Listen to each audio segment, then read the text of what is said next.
Ученые утверждают, что предками современных птиц были динозавры, и китоглав – яркое тому подтверждение. В нем мало от общепринятых стандартов красоты, но есть что-то притягательное, что-то доисторическое, особенно выдающийся клюв, который ему нужен для охоты на скользкую африканскую рыбу. Китоглав может часами стоять и пялиться в одну точку, высматривая себе обед. Прямо как тот тип впереди тебя на кассе в фастфуде. В этом ему помогает расположение глаз в передней части черепа, что редкость для птиц. Эти здоровяки довольно флегматичны, но дружелюбны к человеку.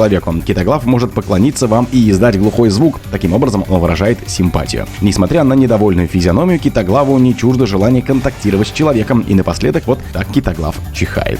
Ставь лайк и подписывайся на канал, чтобы не пропустить самое главное.